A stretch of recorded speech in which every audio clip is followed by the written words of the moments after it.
ఎన్నికల వాతావరణంలో ఒక వర్గం చాలా సంతోషపడ్డటువంటి సమయం.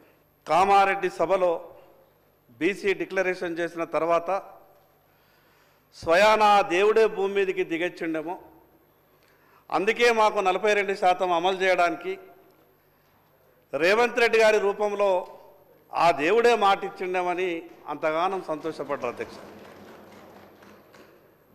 కానీ ఈరోజు ఈ పరిస్థితి చూస్తే మేము సంతోషపడ్డాం ఆ రోజు, ఈరోజు బాధపడాల్సినటువంటి పరిస్థితి తెస్తున్నారేమో అని అనుమానం కలుగుతా ఉన్నా. అధ్యక్ష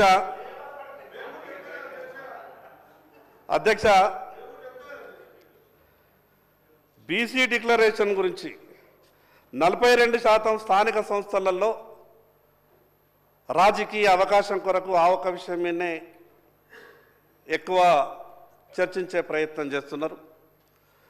సరే, ఆ విషయం మీద కూడా మాట్లాడినా కూడా దాదాపు ఒక 2 నుంచి 3 పేజీలు ఉన్నాయి. సంవత్సరానికి 20,000 కోట్ల రూపాయల నిధుల ఖర్చు కావచ్చు. 14 నెలలు గడిచిపోయింది అధ్యక్ష. 20,000 కోట్లు కాదు కదా, 20 కోట్లు కూడా అది మిగతా విషయాలు చెప్పొచ్చు. కానీ నేనేమంటున్నానంటే అధ్యక్ష, ఎన్నికల సమయంలో మాత్రమే రాజకీయ పార్టీలు బీసీలను ఆకర్షించే విధంగా మాట్లాడుతూ వస్తున్నాయి. మేము అనుకున్న చివరికి అసెంబ్లీ పార్లమెంట్ ఎన్నికల్లోనే ఆ రకంగా జరుగుతుందేమో, స్థానిక సంస్థలలో కూడా మరొకసారి ఈ తతంగం అంతా చూస్తే మా మనసులో ఎటువంటి కల్మషం లేదు, మేము ఇవ్వడానికి సిద్ధంగానే ఉన్నాం. కానీ మీకు తెలుసు కదా సుప్రీంకోర్టు ఏమన్నదో, పార్లమెంటులో చట్టం ఏ రకంగా ఉన్నదో. గతంలో తమిళనాడు కానీ బీహార్ కానీ మిగతా కొన్ని రాష్ట్రాలలో జరిగినటువంటి సంఘటనలన్నీ కూడా మీకు తెలిసే కదా. దాని కొరకే మేము ఏరికోరి ప్రస్తుతంగా అసెంబ్లీ సమావేశాన్ని పెట్టి మీకు న్యాయం చేసేందుకే కదా మేము ఇంత తపన పడుతున్నామని మాట్లాడి తప్పించుకుంటారేమో అని అనుమానం కలుగుతూ ఉన్నది. అధ్యక్ష, ప్రభుత్వ వెబ్సైట్లో చెప్తున్నాయి. ఇంతకుముందు శ్రీనివాస్ యాదవ్ గారు చెప్పారు, 3,32,000 కోట్లు, 3,32,00,000 ఓట్లు, 62,30,504 మంది 1వ తరగతి నుంచి ఇంటర్మీడియట్ వరకు పిల్లలు ఓటు హక్కు లేని వాళ్ళు, 38,99,000 నెల పిల్లల నుంచి మొదలు పెడితే 5 సంవత్సరాల పిల్లగాళ్ళ వరకు, వీళ్ళంతా కలిసి ఈ తెలంగాణ రాష్ట్రంలో సంఖ్య. మరి అటువంటిప్పుడు 4,33,29,722 సంఖ్య వస్తుంది. కానీ ప్రభుత్వ లెక్కలు ఏం చెప్తున్నాయి అధ్యక్ష ఈరోజు? ఇది చెప్పింది ప్రభుత్వ లెక్కనే. ఇంకో లెక్క ఈరోజు ఏం చెప్తున్నారు? మా లెక్కల ప్రకారం 1,00,000 చిల్లర మంది ఉద్యోగస్తుల్ని నియమించి ఇన్ని నెలల పాటు కష్టపడి 8 రేటర్లకు తర్ఫీదిచ్చి మేము చేసినటువంటి సర్వే ప్రకారం ఈ రాష్ట్రం 3,34,77,554 అనే సంఖ్య. మరి ఈ 98,52,168 ఎవరు ఎక్కడికి వెళ్ళిండ్రు?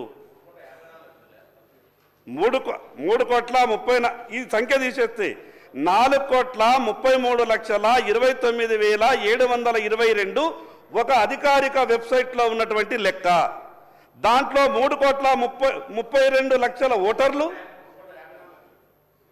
అన్న. నేను చెప్తున్నది అధికారిక వెబ్సైట్ లెక్కనే చెప్తున్నా, ప్రభుత్వం పెట్టినటువంటి వెబ్సైట్ లెక్కనే చెప్తున్నా. అయితే ఈ 98,52,168 మంది తక్కువ ఎస్సీ మీద చూపిస్తున్నారు. సరే, తక్కువ ఎస్సీ చూపిస్తున్నారు. ఇక ఇందులో ఇంకా ఒక గొప్పగా మాకు అనుమానం వచ్చే విధంగా కుట్ర జరిగినట్టు అనిపిస్తున్నది అధ్యక్ష. వెనకబడ్డ కులాలలో కొంత అవేర్నెస్ తక్కువ ఉంటుంది. మేము ఫ్యామిలీ ప్లానింగ్కి కొంచెం తక్కువనే వెళ్తాం.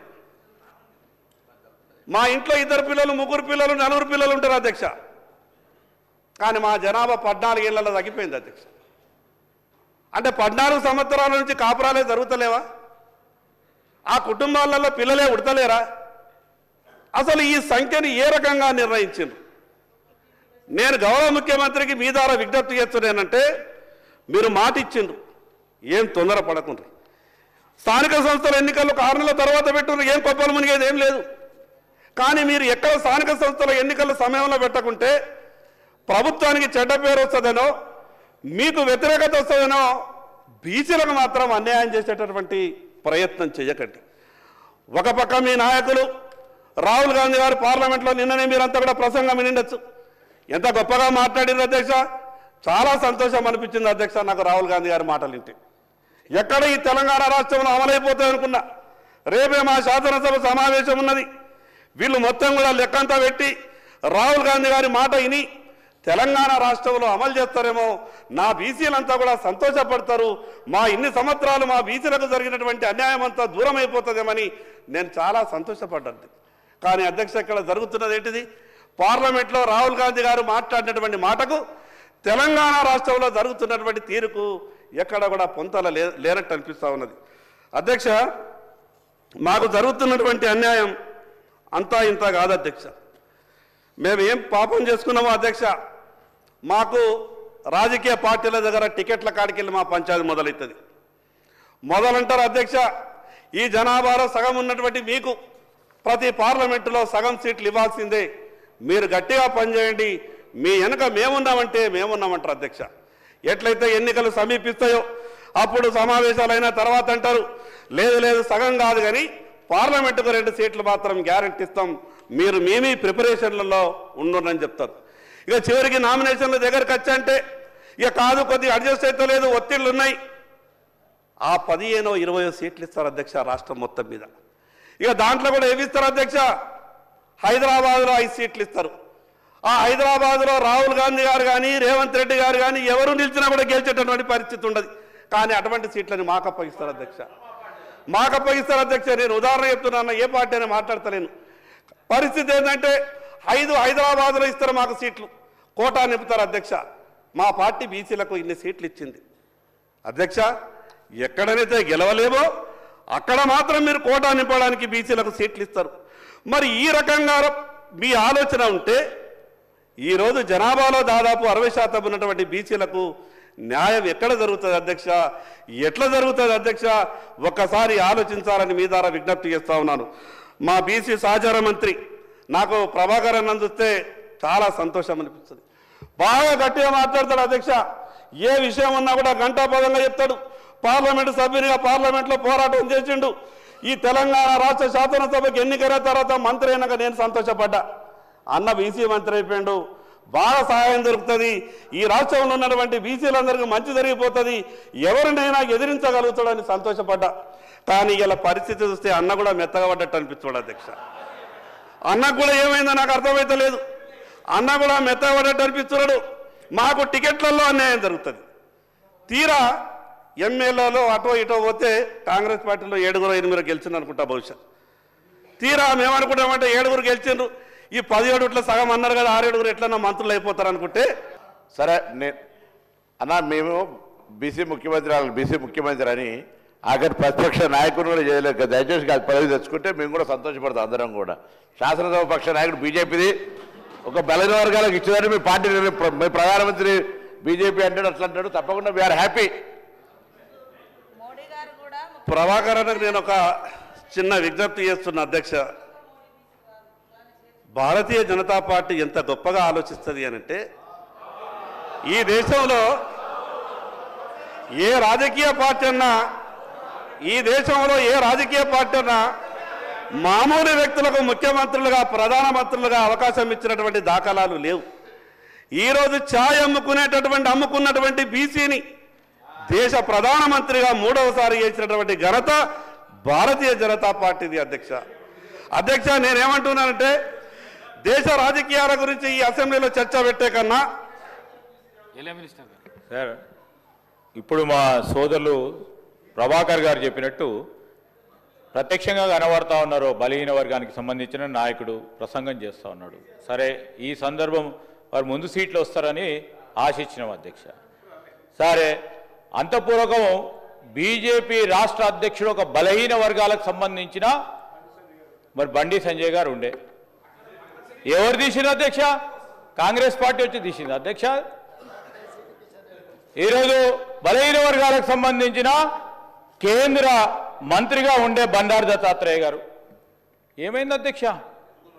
ప్రస్తావన చేస్తా ఉన్న సందర్భంలో ఈరోజు కూడా కాంగ్రెస్ పార్టీ బలహీన వర్గాలకు సంబంధించి ఈరోజు అన్ని వర్గాలకు సంబంధించి న్యాయం చేయాలనే ఒక కాంక్షతో మా రాహుల్ గాంధీ గారు ఇచ్చిన ఆలోచనతో ఒక అడుగుకు ముందుకేస్తే దాన్ని ఎట్లా అడ్డుకోవాలని చేసే ప్రయత్నంలో ముందుకు సాగకుండా మంచి సలహా సూచనలు ఇచ్చి దాని ఆచరణలు పెట్టాలని ప్రయత్నం చేస్తా ఉన్న మా పొన్నం ప్రభాకర్ గారిని, మరి వారు కూడా బలహీన వర్గాలకు సంబంధించిన నాయకుడే, వారేసే అడుగుల్లోనే మా అడ్డం వేస్తా అంటే ఎట్లా అధ్యక్ష?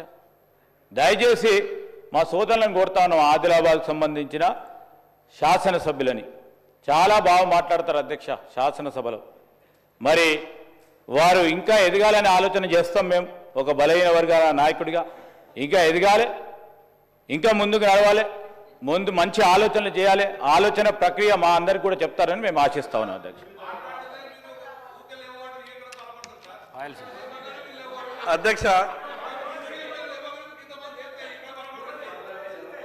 అధ్యక్ష నేను మొదటిసారిగా ఎన్నికైనటువంటి శాసనసభ్యుని. దయచేసి నేనేమైనా తప్పులు మాట్లాడితే దాన్ని సవరించండి.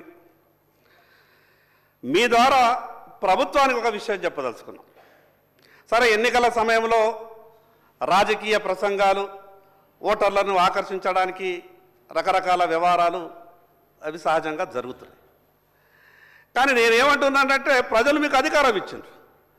ఈరోజు అధికారం ఇచ్చిన తర్వాత కూడా మీరు తప్పించుకునే ప్రయత్నం చేస్తే ప్రజలు క్షమించరు. అధ్యక్ష, ఎంత అన్యాయం ఉన్నదంటే మీకు చెప్తా. 2014 కన్నా ముందు మేము అనుకుంటుంటాం ఈ సమైక్య ఆంధ్రప్రదేశ్లో బీసీలకు అన్యాయం జరుగుతున్నది, మన రాష్ట్రం మనకొస్తే అన్ని రకాలుగా న్యాయం జరుగుతుందని బాగా ఆశపడ్డాం అధ్యక్ష. ఆశపడడమే కాదు అధ్యక్ష, తెలంగాణ ఉద్యమంలో ముందు వరుసలో ఉండి పోరాటం చేసింది బీసీ బిడ్డల అధ్యక్ష. ఇది నేనేదో మాట వరుసకు చెప్తున్నది కాదు. ఆత్మహత్యలు చేసుకున్నది బీసీ బిడ్డలు, తెలంగాణలో ముందుండి పోరాటం చేసింది బీసీ బిడ్డలు, ఉద్యోగాల్ని పణంగా పెట్టింది బీసీ బిడ్డలు. కానీ తెలంగాణ రాష్ట్రం వచ్చిన తర్వాత 2014లో ఇక అనుకున్నాం మా దశ తిరిగింది, మాకంతా కూడా బాగా జరుగుతాయని అనుకున్నాం. కానీ అధ్యక్ష, మిత్రులు వాళ్ళైనా వీళ్ళైనా మా పట్ల మేము ఏం పాపం చేసినామో ఏమో అధ్యక్ష మా బాధ.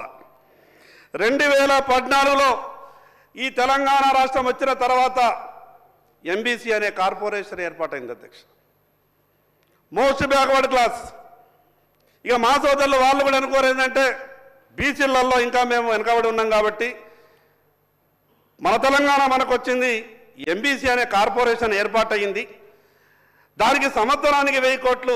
మీరు హైదరాబాద్కి వస్తే కుల సంఘాలకు మీకు బిల్డింగులు ఇస్తాం, మీ భవిష్యత్తు బాగుంటుంది, మీ పిల్లలు హైదరాబాద్ చూడరా, ఎప్పటిదాకా జిల్లాలో ఉంటారంటే మేమంతా ఉరికురికి ఈ హైదరాబాద్కి వచ్చినాం అధ్యక్ష. హైదరాబాద్కి వచ్చే మీదే సంఘం, మీదే కుల సంఘం, ఇక మీకు 5 ఎకరాలు, ఇక మీకు 3 ఎకరాలు, ఇక మీకు 4 ఎకరాలు. ఇక మేము సంతోషపడ్డాం, జిల్లా ఏర్పాటాల్లోనే మాకు కుల సంఘాలు లేవు, ఇక హైదరాబాద్లో ఇచ్చారు, ఇక అయిపోయింది, మా బతుకులన్నీ బాగా అయిపోయినాయని ఇక మేము జిల్లాలకు పోయినాం. మా నాయకులంతా కూడా ప్రచారం చేసిండ్రు, అయిపోయినాయి మన బతుకులన్నీ మారిపోయినాయి, హైదరాబాద్లో మనకు పెద్ద పెద్ద సంఘ భవనం వచ్చిందని. అవి ఏడిస్తారు అధ్యక్ష, మాకు తెలుసా? మాకిచ్చేటి హైదరాబాద్కు 60 కిలోమీటర్ల దూరంలో, 60 కిలోమీటర్లు 70 కిలోమీటర్ల దూరంలో. కానీ మిగతా వాళ్ళకు అభివృద్ధి, ఈ రాష్ట్రానికి ముఖ్యమంత్రులు అయిన వాళ్ళకు, ఈ తెలంగాణ రాష్ట్రాన్ని పరిపాలించిన వాళ్ళకు, భారతదేశ రాజకీయాల్ని ప్రభావితం చేసేటోళ్లకు వాళ్ళకు హైదరాబాదులో బంజారా హిల్స్కు దగ్గరిస్తారు అధ్యక్ష. ఇది వివక్ష కాదు అధ్యక్ష? ఆ పార్టీ అయినా ఈ పార్టీ అయినా బీసీల గురించి ఏం ఆలోచిస్తున్నారు అధ్యక్ష?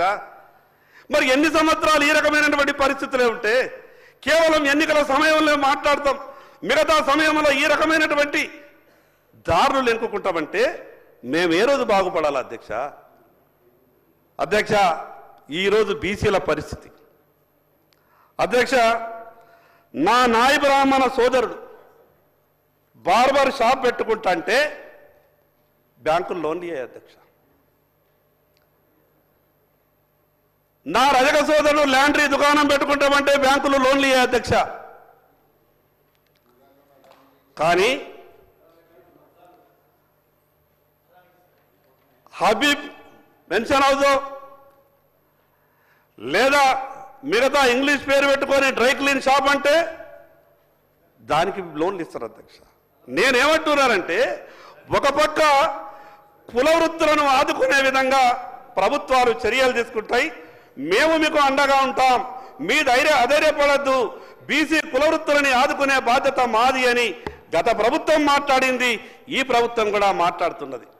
మేము ఏమనుకుంటామంటే అధ్యక్ష, మేమంతా కూడా కుల వృత్తుల మీద ఆధారపడ్డటువంటి మా బీసీ కుల సోదరులు అసలైతే కుట్ర దాంట్లోనే దాగిన అధ్యక్ష.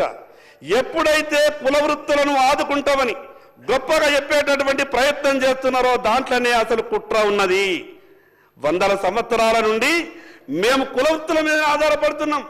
ఇంకా ఏదైనా ప్రభుత్వం 5,000 10,000 సాయం చేస్తుందంటే అదే గొప్పది అనుకుంటున్నాం అధ్యక్ష. కుల వృత్తుల మీద ఆధారపడ్డాం కాబట్టి, ఆ కుల వృత్తుల మీద ఉన్నాం మేము కాబట్టి ఈ ప్రభుత్వాలు ఇచ్చేటటువంటి ఏదో అరకొర సాయం మీద మేము దృష్టి పెట్టినాం కాబట్టి ఇంకా ఎదుగుతలేము అధ్యక్ష. మేము అధ్యక్ష ఎంత గొప్పగా చెప్పింది అధ్యక్ష.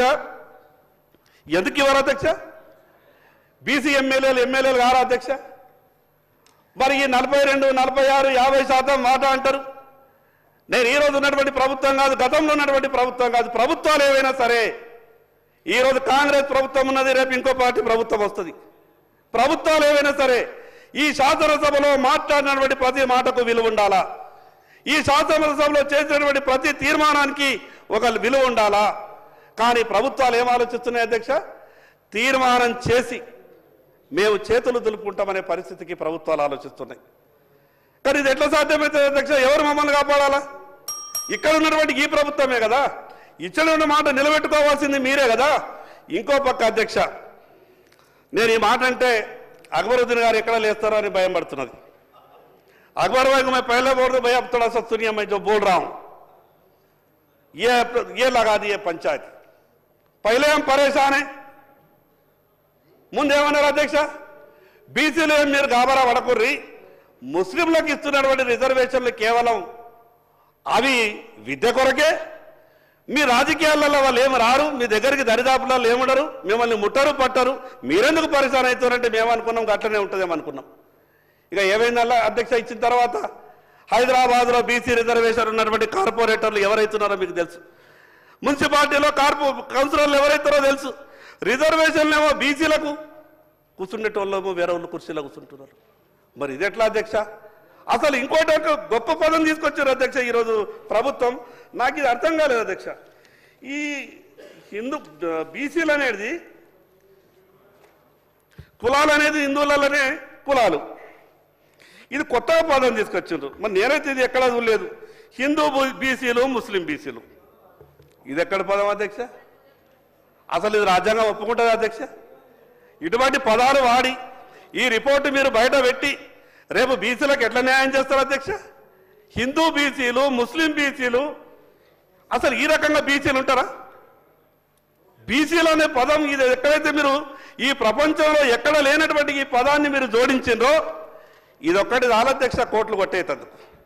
ఇక రావధ్యక్ష, రిజర్వేషన్లు రావధ్యక్ష, కోర్టు ఒక్కసారి హైకోర్టు అయినా సుప్రీంకోర్టు అయినా హిందూ బీసీ, ముస్లిం బీసీ అనే పదం వాడిండ్రు అని ఒక్కసారి మామూలు వ్యక్తి ఒక పిటిషన్ ఎత్తేదారు అధ్యక్ష, వారం రోజులు ఇది కొట్లు పోతాయి అధ్యక్ష. మరి తెలిసి చేస్తున్నారా లేదా అధికారుల తప్పిదమా? సరే ఇది ఎట్లన్నా కొట్టేసేది కదా, ఇది ఒక రోజుకి అసెంబ్లీకి కదా, ఏదో 4 కాగితాలు పెట్టేది కిరికిరి పోతుంది, రేపో మాపో ఎలక్షన్ చేయాలని చెప్తున్నారా? మాకు అర్థమైతలేదు అధ్యక్ష. మీ ద్వారా నేను గౌరవ ముఖ్యమంత్రి గారికి విజ్ఞప్తి చేస్తా ఉన్నాను. నేను మొదలు ఒక మాట చెప్పిన అధ్యక్ష, మీరు కామారెడ్డిలో చేసినటువంటి డిక్లరేషన్ వల్ల మేము చాలా సంతోషపడ్డాం. మా ద్వారా మీకు విజ్ఞప్తి ఏం చేస్తున్నామంటే, మీరు రాజకీయంగా తప్పించుకునేటటువంటి ప్రయత్నం చేయకండి, ఇది మా పరిధి కాదు, కేంద్ర ప్రభుత్వం అని చెప్పి రాజకీయంగా మీరేదో దీంట్లోకి వెళ్ళి ఎస్కేప్ అయ్యే ప్రయత్నం చేయకండి. ఈరోజు కేంద్ర ప్రభుత్వమైనా మీకు అధ్యక్ష, నేను ఇంకో విషయం చెప్తాను మీ ద్వారా గౌరవ ముఖ్యమంత్రి గారికి ఎంత అపారమైనటువంటి అనుభవం అంటే, ఈ భారతదేశంలో ఉన్నటువంటి ఏ కోర్టులు ఏ కేసులు కొట్టేసిర్రో లేదా ఉన్నటువంటి లొసుగులన్నీ మీద పూర్తిగా అవగాహన ఉన్నది. అధ్యక్ష 42% స్థానిక సంస్థల్లో ఇస్తామని అన్నప్పుడు ఈ ఉన్న ఇబ్బందులన్నీ కూడా మీకు తెలుసు.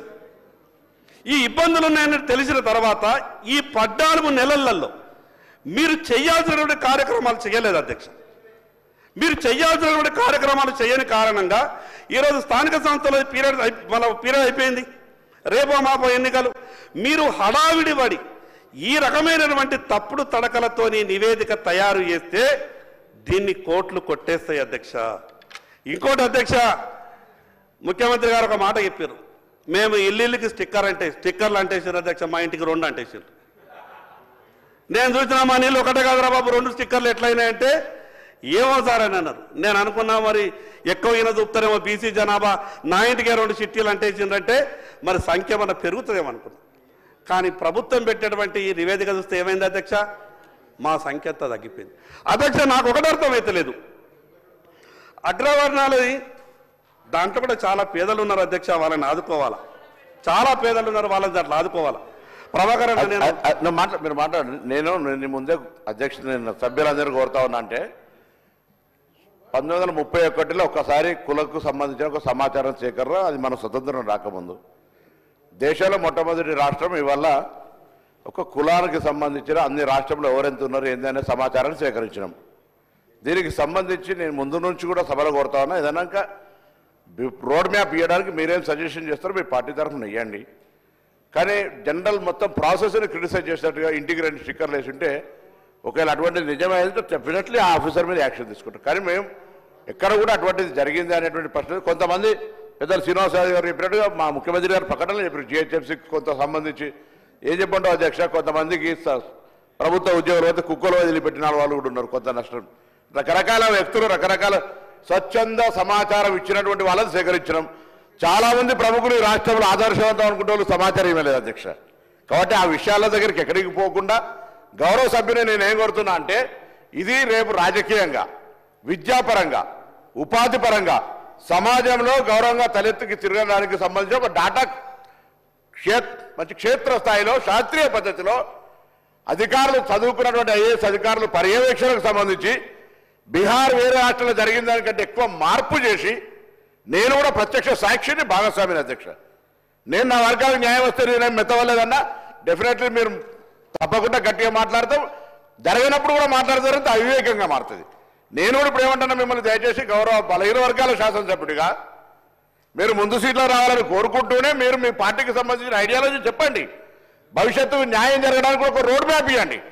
ఇప్పుడున్న దాంట్లో పొరపాటు జరిగితే సరి చేయడానికి పెద్దలు గౌరవనీయులు మాజీ మంత్రి శ్రీనివాస్ యాదవ్ గారు అనుభవపూర్వకంగా ఇది ఇట్లా చేస్తే బాగుండేది ఒక సజెషన్ చేసినాడు. గవర్నమెంట్ దాన్ని ఏం చర్చ చేస్తుందో చేస్తుంది.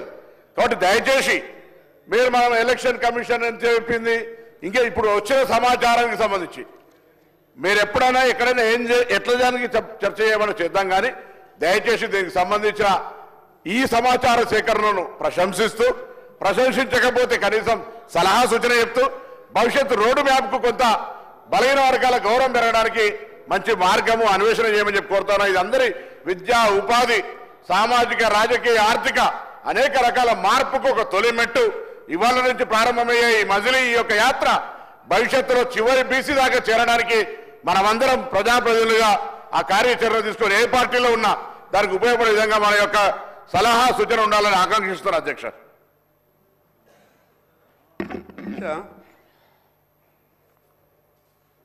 నేను ముందే అన్నా, మా ప్రభాకర్ అన్న బాగా గట్టిగా మద్దతు ఇస్తున్నా. కానీ అంటే ఈ ప్రభాకర్ అన్న మాట్లాడేటటువంటి మాటలు ఏమనిపిస్తున్నాయంటే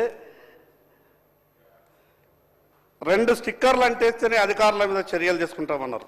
చాలా సీరియస్ అండి అధ్యక్ష. ఇది 2 స్టిక్కర్లు అంటేస్తే ఎవరు ఆ 2 స్టిక్కర్లు అంటేసిన వాళ్ళ మీద అధికారుల మీద చర్యలు తీసుకుంటాం, వాళ్ళ పేర్లు కూడా చెప్తే మంచిదని చెప్పారు. కానీ 98 లక్షల జనాభా తగ్గించిన వాళ్ళు దాని గురించి చెప్తలేరు. 2 స్టిక్కర్లు వేస్తే మాత్రం వాళ్ళ మీద చర్యలు అంటారు. 98 లక్షల జనాభా తగ్గించారు. 98 లక్షల జనాభా తగ్గించారు. నేను ఏమంటానంటే అధ్యక్ష, అన్నా నేను మీ ప్రభుత్వాన్ని ఒక మాట అంటలేను అన్నా. గౌరవ ఉత్తమ్ కుమార్ రెడ్డి. స్పీకర్ సార్, ప్రతిపక్ష సభ్యులు వారి ఎటువంటి సూచన ఇచ్చినా ఏ విమర్శలు చేసినా సద్విమర్శలు కూడా మేము యాక్సెప్ట్ చేస్తాం. కానీ శాసనసభలో జరిగే ఇంత సీక్రెట్ డిబేట్ ద్వారా మీరు ప్రజల్లో అనుమానాలు అపోహలు స్ప్రెడ్ చేసే విధంగా ఉండి మాత్రం అది తీవ్రంగా ఖండిస్తున్నాం. ఒకటి, మీ ద్వారా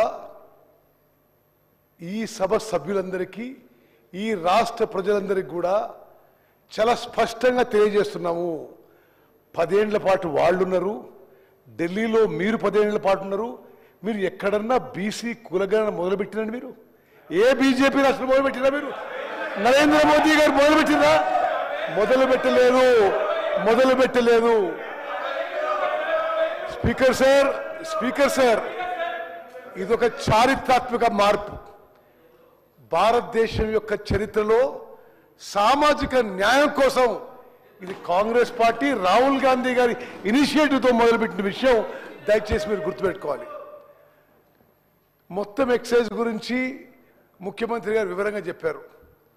నేను నా సుదీర్ఘ కాలంలో శాసనసభలో పార్లమెంట్లో అనుభవంతో ఇంత భారీ స్థాయి ఎక్సర్సైజ్ ఇంత మెటికులస్గా ఇంత సిస్టమేటిక్గా జరగలేదని చెప్పి నేను మనం చేస్తున్నాను. వారు ఎక్స్ప్లెయిన్ చేసినట్టుగా రాష్ట్రంలో ప్రతి 150 ఇండ్లు మార్కౌట్ చేసి ఒక టీచర్నో, ఒక అంగన్వాడీ కేంద్రం ఎంప్లాయీనో, ఒక అగ్రికల్చర్ ఆఫీసర్నో కేవలం 150 ఇండ్ల వరకే ఎన్యూమరేటర్గా పెట్టి ప్రతి 10 మంది ఎన్యూమరేటర్లకి ఒక సూపర్వైజర్ పెట్టి రాష్ట్రంలో 1,03,000 మంది గవర్నమెంట్ ఎంప్లాయీస్ని 3 నెలల పాటు కేవలం ట్రైనింగ్ తర్వాత ఈ కార్యక్రమం పెట్టినాము. మా ప్రభుత్వం యొక్క చిత్తశుద్ధిని మీరు శంకించొద్దు. మేము బీసీల విషయంలో, ఎస్సీ ఎస్టీల విషయంలో దయచేసి మీరు గమనించాలి. Congress party stands for social justice. Rahul Gandhi గారు పార్లమెంట్లో బయట మాట్లాడినట్టుగా మేము సామాజిక న్యాయానికి కట్టుబడిన విషయం మనం చేస్తున్నాం. స్పీకర్ సార్, ఒకటి ఆ ప్రక్రియ విషయంలో మీకు ప్రతిపక్ష సభ్యులందరికీ కావాలంటే మరోసారి what is the exercise which went in to this whole exercise, this whole effort మేము సపరేట్గా కూడా ప్రజెంటేషన్ ఇస్తాం. మేము చేసిన ప్రక్రియలో ఏమైనా పొరపాట్లు చెబితే we are willing to correct our selves. Speaker sir, సభ్యులందరికీ రాష్ట్ర ప్రజలందరినీ తెలియజేస్తున్నా, తెలంగాణ రాష్ట్రంలో 1 ఇయర్లో జరిగిన ఎక్సైజ్ బహుశా భారతదేశంలో ఏ రాష్ట్రంలో జరగలేదు. ఇంత మెటికులస్గా, ఇంత సిస్టమేటిక్గా, ఇంత ఇంక్లూజివ్గా ఎక్కడ జరగలేదని చెప్పి నేను మనం చేస్తున్నాను. అదేవిధంగా శంకర్ గారు, తలసాని శ్రీనివాస్ యాదవ్ గారు, శంకర్ గారు, మీరు చేస్తున్న సూచనలు కానీ సద్విమర్శలు కానీ వి యాక్సెప్ట్. బట్ ప్రజల్లో అపోహలు, అనుమానాలు వద్దు. మీరు ఏదో ఫిగర్స్ కలిపి మీరు తగ్గిపోయినట్టు. ఎవరు తగ్గలేదు. దేనికి తగ్గినరు? ఏ ఫిగర్ పోల్స్తున్నారు మీరు? ఇదంతా చాలా సైంటిఫిక్గా, సిస్టమేటిక్గా, లాజికల్గా చేసిన ఎక్సర్సైజ్. నేను మళ్ళోసారి మీకు మనం చేస్తున్నా, ఎవరిదో పర్సంటేజ్ తగ్గిందని మీరు రకరకాలుగా మనం చేస్తున్నారు.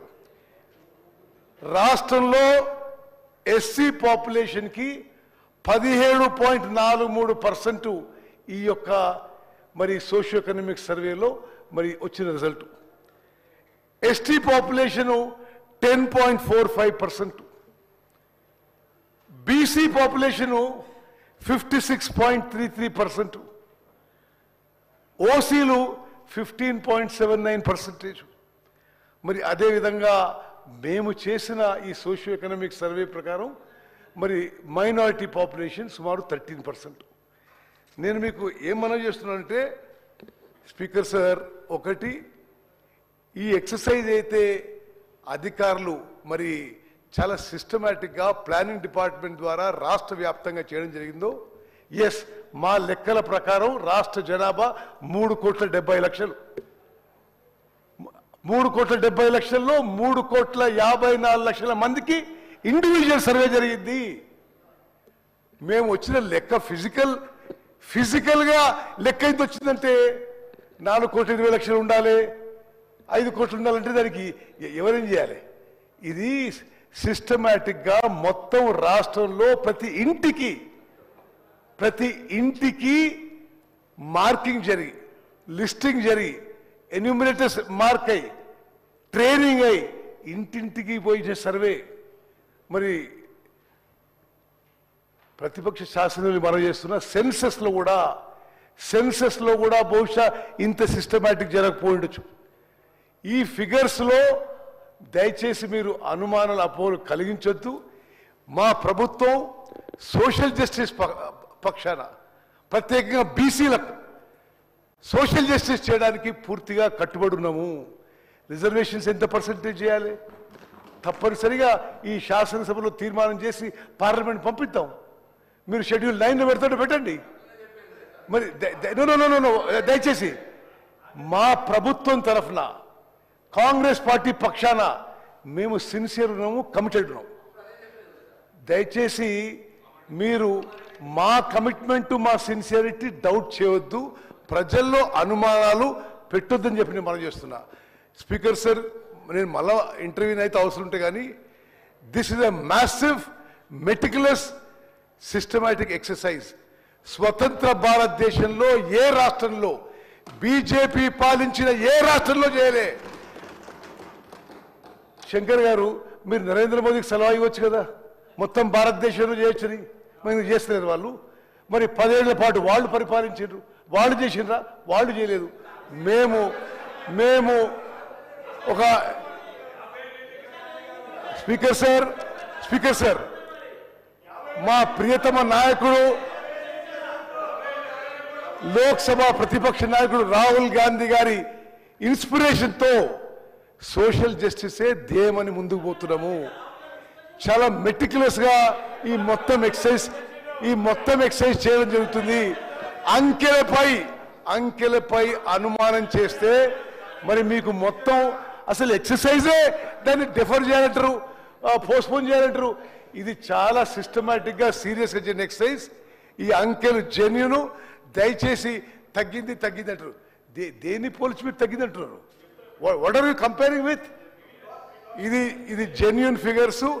అద్భుతంగా చేసిన ఈ సోషియో ఎకనామిక్ సర్వేకి తెలంగాణ రాష్ట్ర ప్రధాన కార్యదర్శి గారికి, ప్లానింగ్ డిపార్ట్మెంట్కి మనస్ఫూర్తిగా అభినందనలు తెలియజేస్తున్నాను. శంకర్ గారు కన్క్లూడ్ చేయండి.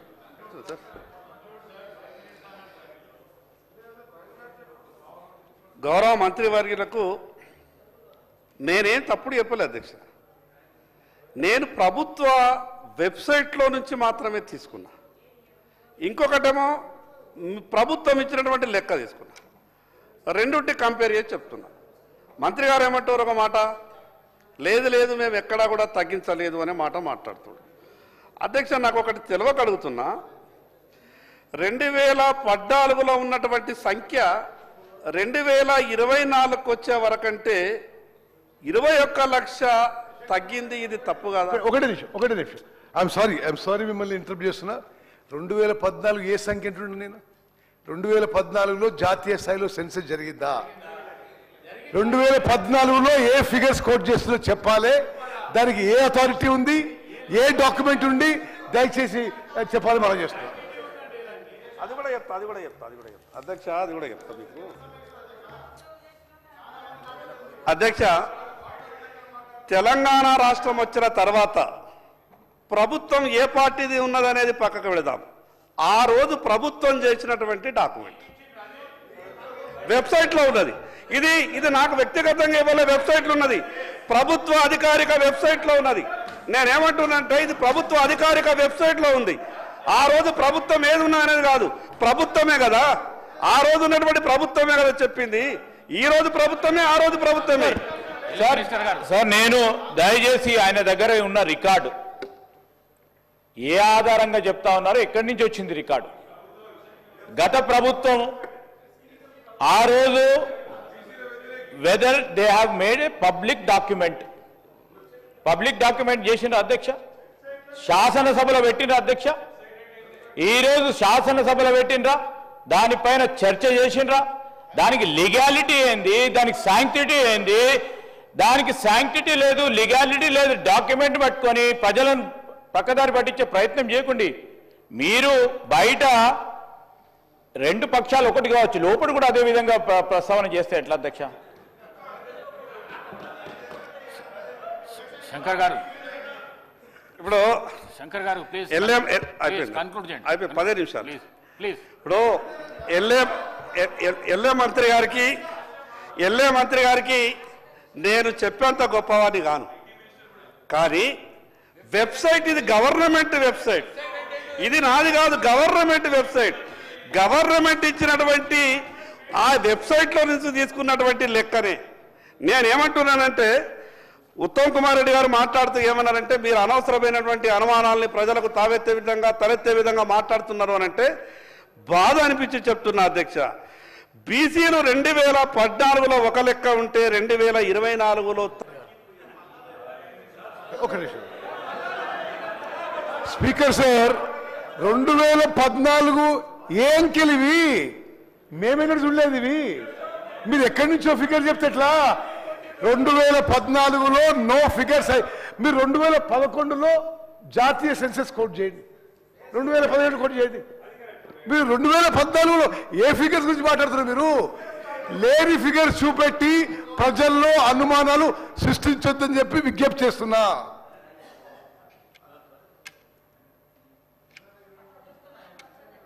అధ్యక్ష, దయచేసి పదే ఇంటర్వ్యూని కాకండి. ఇప్పుడు మీరు మొదలే చెప్పినారు ప్రతిపక్ష పార్టీలకు సంబంధించి మీ సూచన సజెషన్స్ ఇవ్వండి అని చెప్పి. మీరు ఏదన్నా ఉంటే మీరు చివరగా మాట్లాడండి. ఇప్పుడు మీరు ఈ విధంగా 4-5 మాట్లాడితే ఇప్పుడు అట్లా కాదు. వారు ఉత్తమ్ కుమార్ రెడ్డి గారు ఏం చెప్పారు? మేము 10 సంవత్సరాలు పరిపాలన చేసి వాళ్ళు 10 సంవత్సరాలు. మరి 55 సంవత్సరాలు పరిపాలన ఎవరు చేసిరు ఈ దేశంలో? ఎవరు చేసిండ్రు? ఇప్పుడు అనుకుంటూ పోతే అనవసరంగా మా సమాజం అంతా ఇబ్బంది పడుతుంది. బయట ఏం జరుగుతుంది అనేటువంటిది మీరు దయచేసి వాళ్ళు చెప్పేది వినండి. సజెషన్స్ విన్న తర్వాత మీరు ఏం చెప్పదలుచుకున్నారో చెప్పండి, కానీ మాట్లాడుతుంటేనే మేము బుల్డోజ్ చేసేస్తామంటే ఇది పద్ధతి ఉండదు. దయచేసి ప్లీజ్, దయచేసి వాళ్ళు చెప్పేది వినండి. విన్న తర్వాత మాకు రాకొచ్చిన అవకాశాన్ని మేము బుల్డోజ్ చేసేస్తామంటే మరి ఇంకెవరికి చెప్పుకోవాలి మేము? దయచేసి మీరు అర్థం చేసుకోండి. శంకర్ గారు కన్క్లూడ్ చేయండి ప్లీజ్. మీరు శంకర్ గారు మళ్ళీ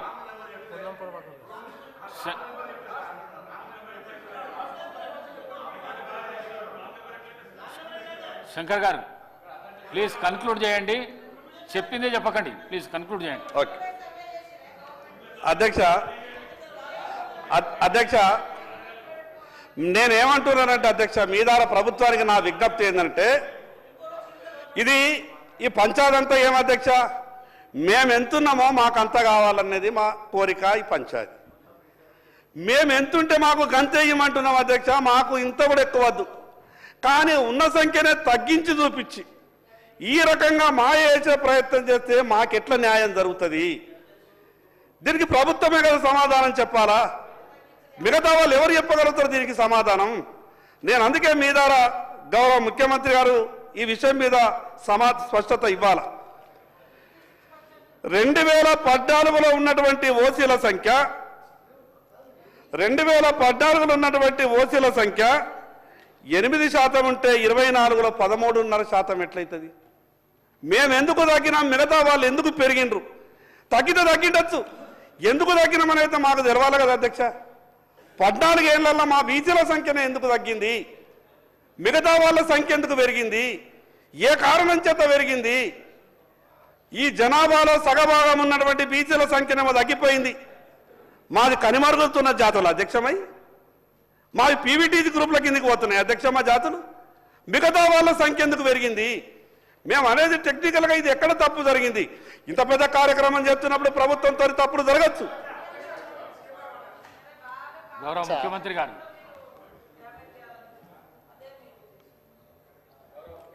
ఆదిలాబాద్ శాసనసభ్యులు పాయల్ శంకర్ గారిని అపోహల సంఘము అబద్ధాలు చెప్పి సభలో మాట్లాడిస్తున్నట్టుగా అనిపిస్తుంది అధ్యక్ష. ఏ అపోహల సంఘము ఏదో ఒక డాక్యుమెంటును సర్క్యులేషన్లో పెట్టిండ్రు. ఈ సర్క్యులేషన్లో చేసిన దాన్ని బట్టే వారు ఒకటి కోట్ చేస్తున్నారు. ఏమని?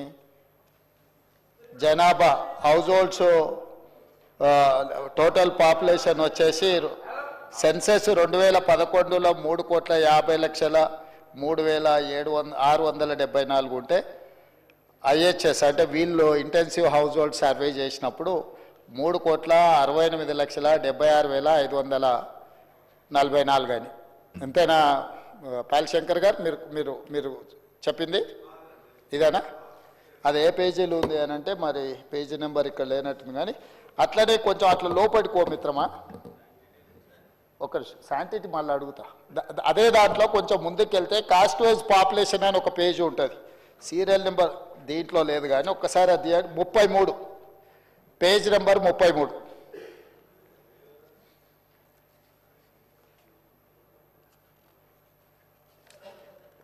తీసినావా? పేజ్ నెంబర్ 33 ఒక్కసారి చదువు మిత్రమా. ఓసీలు ఎంత పర్సెంటేజ్ ఇచ్చిండ్రు?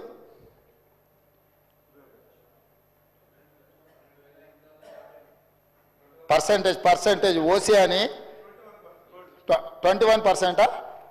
మరి ఇప్పుడు ఏదో ఓసీలది పెరిగింది బీసీలది తగ్గిందనో కదా అధ్యక్ష. ఈ అపోలో సంఘము ఇక్కడ ఒక నెంబర్ చెప్పి 33వ పేజీలో మా మిత్రుడు పాపం శంకర్ మంచోడే, కానీ మంచోడు కదా అని అనుకున్న వాళ్ళు ఏది చెప్తే అది వింటే ఏమవుతుంది అధ్యక్ష? 33వ పేజీలో క్యాస్ట్ వైజ్ సెన్సెస్ పాపులేషన్ ఇచ్చిన దాంట్లో బీసీలు వాళ్ళు ఇచ్చిన లెక్క 18,85,61,856. ఇది దీని ప్రకారం 51% బీసీలు అధ్యక్ష. దీని ప్రకారం ఓసీలు 78,12,858 అంటే 21% ఓసీలు అధ్యక్ష. అదేవిధంగా ఎస్సీలు 63,60,158 అధ్యక్ష, 18%. ఎస్టీలు 36,02,888 10% అధ్యక్ష. నేనిప్పుడు మిత్రుడు బీసీ నాయకుడు నేను అడుగుతున్నా అధ్యక్ష, నా లెక్కల ప్రకారము మా ప్రభుత్వం చేసి ఉత్తమ్ కుమార్ రెడ్డి గారు చేసిన లెక్కల ప్రకారము బీసీ జనాభా 56.33% అధ్యక్ష. 2014లో ఇంటెన్సివ్ హౌస్ హోల్డింగ్ సర్వే ప్రకారం బీసీలు 51% అధ్యక్ష. ఈరోజు బీసీలు పెరిగినరా తగ్గినరా అధ్యక్ష? ప్లస్ ఓసీలు వీళ్ళిక్కడ అధ్యక్ష, ఓసీలు వీళ్ళిక్కడ ఏం చూపించింది అధ్యక్ష? 21% చూపించింది అధ్యక్ష. కానీ అదే మా ఉత్తమ్ కుమార్ రెడ్డి గారు చేసిన సర్వేలో ఓసీల పర్సెంటేజ్ ఎంత చూపించింది అధ్యక్ష? లెక్కలన్నీ మీకు డీటెయిల్గా ఒక 1 by 1 మొత్తం చెప్పి నేను డీటెయిల్స్ చెప్పిన కదా అధ్యక్ష. 15% ఏమో ఉత్తమ్ కుమార్ రెడ్డి గారు చెప్పిన దాంట్లో ఓసీల శాతం ఉంటే ఈ అబద్ధాల సంఘం పెట్టిన డాక్యుమెంట్లో 21% ఓసీలు ఉన్నారు అధ్యక్ష. ఈరోజు మా మిత్రుడు 51% బీసీలు వాళ్ళు చూపిస్తే 56.33% ఈ ప్రభుత్వం బీసీల లెక్కలు చూపిస్తే బీసీలు పెరిగింది. వాస్తవ పరిస్థితులను తీసుకొచ్చి సభ ముందు పెట్టి డీటెయిల్గా చెప్పి పెరిగినరు, ఈ ప్రకారం ఉన్నది అని మేము చెప్తున్నాం అధ్యక్ష. ఇందులో ఎక్కడ వీళ్ళు ముస్లిం మైనారిటీ లెక్క చూపించలేదు అధ్యక్ష. 4 కేటగిరీలు చూపించారు. ఈ 4 కేటగిరీలల్లా టోటల్ చూపించిన పాపులేషన్ ఇది 100% అధ్యక్ష. దీని వెనకాల మళ్ళీ క్యాస్ట్ బై క్యాస్ట్ వాళ్ళు చూపించారు, ముస్లిం ఎంత ఉన్నారు వీళ్ళు ఎంత ఉన్నారు అనేది. టోటల్ పాపులేషన్ 21%, 51%, 18%, 10% టోటల్గా లెక్కేస్తే ఇది 100% కాదా అధ్యక్ష? ఎవరిని తప్పుదోవ పట్టిస్తారు? సభను తప్పుదోవ పట్టిస్తే ఎట్లా అధ్యక్ష?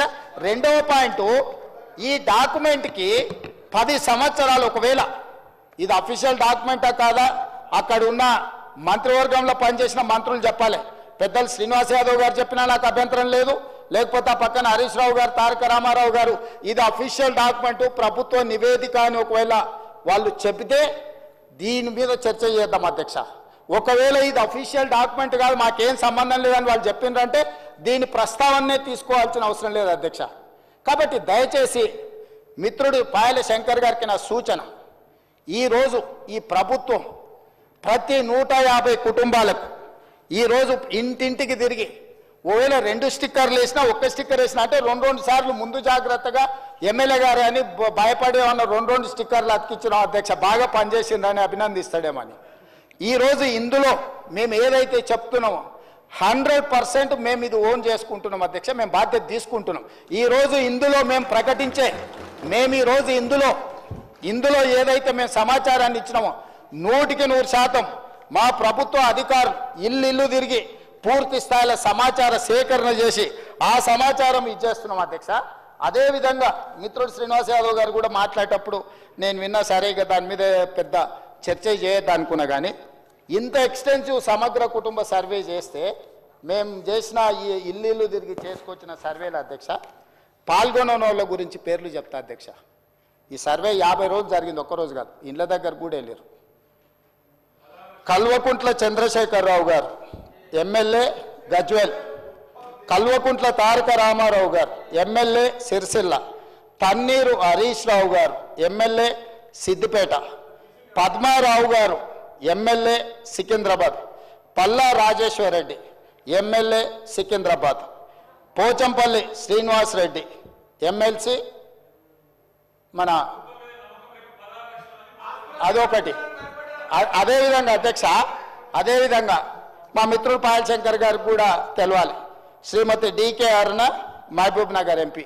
అధ్యక్ష, వీళ్ళందరూ సర్వేలో పాల్గొనకుండా నేను అడిగిన కొంత మిత్రులను అందులో ఉన్న వాళ్ళని, ఏందా సారు ప్రధాన ప్రతిపక్ష నాయకుడు, లేకపోతే వీళ్ళంతా మంత్రులు చేశారు, ఎందుకు సర్వేలో పాల్గొంటలేరంటే, అన్నా నువ్వు ఇచ్చిన సర్వేలో ఇంతకుముందే చెప్పకనే పెద్దలు శ్రీనివాస్ యాదవ్ గారు చెప్పారు ఒక మాట, మీరు ఇన్ని వివరాలు అడిగితే మా సార్ వాళ్ళు ఎట్లిస్తారని. 5వ పేజీలో ఏముంది అధ్యక్ష, మీ భూమి వివరాలు చెప్పండి అని అడిగినాం అధ్యక్ష. ఒక్క దెబ్బకే చంద్రశేఖరరావు గారు, తారక రామారావు గారు, హరీష్ రావు గారు వీళ్ళందరూ ఎవరు సమాచారం ఇవ్వలేరు అధ్యక్ష. ఇప్పుడు మేము ఏమడిగినాం అధ్యక్ష, దీంట్లో అందరూ 3,54,138 మంది సర్వేలో పాల్గొంటే ఇక్కడున్న ఎమ్మెల్యేలు మంత్రులు అందరూ వివరాలు ఇస్తే భూముల వివరాలు అడగంగానే సర్వేలో పాల్గొన్నారా అధ్యక్ష? సర్వేలో పాల్గొన్న వాళ్ళు వెనకాల నుంచి శంకర్ని పాడు చేస్తున్నారు అధ్యక్ష, అబద్ధాలు చెప్పి. శంకర్ మంచోడు అధ్యక్ష, నాకు తెలుసు పర్సనల్గా, కానీ ఆయనను కూడా ఖరాబ్ చేసి ఇంత ముఖ్యమైన ఇంత ఇంపార్టెంట్ మనం చర్చ చేస్తుంటే ఈ తప్పుడు నివేదికలు తీసుకొచ్చి ఈ లెక్కలు మాట్లాడుతున్నారు అధ్యక్ష. నేను ఒకటే మాట చెప్పదలుచుకున్నా, 1931 కాదు అంతకంటే ముందు 1941, 51, 61, 71, 81, 91, 2001, 2011 ప్రతి 10 సంవత్సరాలకు జనాభా లెక్కలు చేసింది అధ్యక్ష. 2014లో నరేంద్ర మోడీ గారు ప్రధానమంత్రి అయిన తర్వాత 2021 జనాభాని ఈ రోజు వరకు లెక్కిస్తలేరు అధ్యక్ష. ఎందుకంటే వాళ్ళకి జనాభా లెక్కించడం, బలహీన వర్గాలకు వాళ్ళ హక్కులు ఇవ్వడం భారతీయ జనతా పార్టీకి ఇష్టం లేదు అధ్యక్ష. ఎందుకంటే భారతీయ జనతా పార్టీ నిజంగానే ఈ దేశ ప్రధానమంత్రి నరేంద్ర మోడీ గారు బలహీన వర్గాలకు ఏదైనా సాయం చేయాలి అనుకుంటే 2021 జనాభా లెక్కలు ఈ రోజు వరకు 2025 సంవత్సరం జనవరిలో ఉన్నాం అధ్యక్ష. 21లో లెక్కించాల్సిన జనాభా స్వతంత్రం రాకంటే ముందు, స్వతంత్రం వచ్చినాక 70 సంవత్సరాలు కంటిన్యూస్గా జరిగిన జనాభా లెక్కలు నరేంద్ర మోడీ గారు ప్రధానమంత్రి అయిన తర్వాత ఎందుకు జనాభాను లెక్కించలేదు? ఎందుకు మా మిత్రులు భారతీయ జనతా పార్టీ వాళ్ళు ఈరోజు నరేంద్ర మోడీ గారు జనాభాను లెక్కించలేదు? దీనికి బాధ్యత ఎవరు? నరేంద్ర మోడీ గారిని జనాభా లెక్కించమని ఎందుకు అడుగుతలేరు? ఆ జనాభాను లెక్కించమని, లెక్కించే జనాభాలో కులగణన కూడా జరగాలి అని ఈరోజు రాహుల్ గాంధీ నిన్న ప్రధాన ప్రతిపక్ష నాయకుడిగా ప్రధానమంత్రిని డిమాండ్ చేశారు. దానికి సమాధానం లేదు అధ్యక్ష. ఒకటి, వీళ్ళు సమగ్ర కుటుంబ సర్వే అని చెప్పి 10 సంవత్సరాలు చేసుకొని ఒకటే కుటుంబం ఈ డాక్యుమెంట్ దాచిపెట్టుకున్నది అధ్యక్ష త్రిజోరీలా. ఎన్నికలు వచ్చినప్పుడల్లా ఈ కులగణన ఇవన్నీ లెక్కలు పెట్టుకొని దీని ప్రకారం నేను అడుగుతున్న 10 ఏళ్ళు ఇట్లనే అబద్ధాల సంఘం అట్లనే ఇది అఫీషియల్ డాక్యుమెంట్ కాదు. నేను అందుకే చెప్తున్నా ఈ రోజు వరకు అధ్యక్ష ఇంతవరకు ఈ డాక్యుమెంట్ బయట గ్రూపులలో సర్క్యులేట్ చేస్తున్నారు. ఈ డాక్యుమెంట్ ఇంతవరకు వాళ్ళు సర్వే చేసినాం, మేము ఒకటే రోజులు చేసినాం, మేము చాలా పొడిచేసినాం, చింపేసినాం, లేనోడు లేనట్టే ఉన్నోడు ఉండాల్సిందే అని ఆ రోజు ఎంతో హడావిడి చేసారు. తెలంగాణ మొత్తం బంద్ అన్నారు అధ్యక్ష. 7 గంటల నుంచి 7 గంటలు 12 గంటలు చేసినామన్నారు. ఈ డాక్యుమెంటును మంత్రివర్గ సమావేశంలో పెట్టి మంత్రివర్గం ఎందుకు ఆమోదించలేదు? ఈ డాక్యుమెంటును 10 సంవత్సరాలు ప్రభుత్వంలో ఉన్న వాళ్ళు శాసనసభలో ఎందుకు ప్రవేశపెట్టలేదు? ఈ డాక్యుమెంట్కు లీగల్గా ఇదే ఒకవేళ అయితే ఎందుకు ఈ ప్రభుత్వం ఈ నివేదికను బయట పెట్టలేదు అధ్యక్ష? ఒక కుటుంబం ఎందుకు దాచిపెట్టుకున్నది డాక్యుమెంట్ను? అంటే ఒక కుటుంబం కోసం సమగ్ర కుటుంబ సర్వే చేసి ఆ కుటుంబం రాజకీయ ప్రయోజనానికి వాళ్ళు పెట్టుకున్నారు. ప్రజల కోసం మేము చెయ్యాలని ఈరోజు ఇంటింటికి వెళ్ళి ప్రతి 150 కుటుంబాలను గుర్తించి ప్రతి 150 కుటుంబాలకు ఒక ఎన్యూమరేటర్ను పెట్టి రోజుకు 8 నుంచి 10 కుటుంబాలే ఒక్క రోజులో చేయమనలేదు అధ్యక్ష. 50 రోజులు నిరంతర ప్రక్రియ చేసి 50 రోజుల తరువాత 100% పారదర్శకంగా ఈరోజు సామాజిక ఆర్థిక రాజకీయ కులగణన సర్వే చేసి ఈరోజు ఇక్కడ పెడితే వాళ్ళు ఎక్కడో కాకి లెక్కలు తీసుకొచ్చి చెట్ల మీద ఇస్తరాకులు గుట్టినట్టు ఎక్కడెక్కడో వివరాలు తీసుకొచ్చి సభలు పెట్టి ఈ సభను ఎందుకు తప్పుదో పట్టిస్తారు అధ్యక్ష? 2011 జనాభా లెక్కలు తప్ప ఎక్కడ కూడా అధికారిక లెక్కలు లేవు. ఆ తర్వాత 2024లో కాంగ్రెస్ పార్టీ అధికారంలోకి వచ్చిన తర్వాత చేపట్టిన ఈ సర్వే మాత్రమే అధికారిక డాక్యుమెంటు. ఇంత మించి అధికారిక డాక్యుమెంటు లేదు. ఇట్లాంటి లెక్కలు చెప్తే సభను తప్పుదోవ పట్టించడమే, సమాజాన్ని తప్పుదోవ పట్టించడమే. 2011 జనాభా లెక్కల ప్రకారము 3,50,03,674 మంది అధ్యక్ష 2011 జనాభా లెక్కల ప్రకారం. ఈ రోజు మా ప్రకారము 3,70,00,000 పైచిలకు జనాభా అధ్యక్ష. ఇంకెక్కడ కూడా అధికారికంగా లెక్కలు లేవు. ఎవరైనా చెప్తే ఊహించో లేకపోతే అబద్ధాలు ఎవరైనా చెప్తే అవి మోసుకొచ్చి ఇక్కడ చెప్పడం తప్ప ఏ చర్చకు తావు లేదు. అందుకే దయచేసి మా మిత్రులను బలహీన వర్గాలను సామాజిక న్యాయం చేయాలని ఒక ఉక్కు సంకల్పంతో రాహుల్ గాంధీ గారి మాట ప్రకారం ఈరోజు కాంగ్రెస్ పార్టీ ఏదైతే ప్రయత్నం చేస్తుందో ఈ ప్రయత్నానికి సహకరించండి. నరేంద్ర మోడీ గారిని 2021లో లెక్కించాల్సిన జనాభా లెక్కలు ఇంతవరకు లెక్కించలేదు. వాళ్ళు అడగరు, వీళ్ళు లెక్కించరు. మేము అడుగుదామంటే సహకరించరు. ఈ రకమైన ప్రయత్నాలు బలహీన వర్గాల సంక్షేమానికి ఉపయోగం ఉండదు. దయచేసి ఇట్లాంటి అర్థం పర్థం లేని అన్ని కాగితాలు తీసుకొచ్చి సభను తప్పుదో పట్టించొద్దు. ఇప్పుడు ఏదైతే చేస్తున్నామో 100% పారదర్శకంగా ఉంది. మిగతా 16 లక్షల కుటుంబాలు ఏవైతున్నాయో ఆ 16 లక్షల మంది వివరాలలో 3 లక్షల పైచిలకు కుటుంబాలు ఉన్నాయి కదా అధ్యక్ష. ఇగో 4-5 ఇన్నే ఉన్నారు అధ్యక్ష ఈ సభలో. ఎందుకు వివరాలు అందించలేదు? తెలంగాణ సమాజానికి వాళ్ళు క్షమాపణ చెప్పాలి అధ్యక్ష. ప్రభుత్వం అధికారికంగా సేకరిస్తున్న సమాచారాన్ని ప్రజాప్రతినిధులుగా ఉండి పక్కదారి పట్టించి వివరాలు ఇవ్వకుండా ఈరోజు సభలో ఏదేదో మాట్లాడితే ఎట్లా అధ్యక్ష? దయచేసి సహకరించండి. ఇప్పుడు కూడా నేను కోరుకుంటున్నా హరీష్ రావు గారిని, చంద్రశేఖర్ రావు గారిని, తారక రామారావు గారిని, పద్మారావు గారిని, పోచంపల్లి శ్రీనివాసరెడ్డి గారిని వీళ్ళందరినీ నేను కోరుకుంటున్నా దయచేసి ఈ సర్వేలో పాల్గొనండి, వివరాలు ఇవ్వండి. ఇవాళ బలహీన వర్గాలకు న్యాయం జరిగే విధంగా మనం చర్యలు చేపడదాము.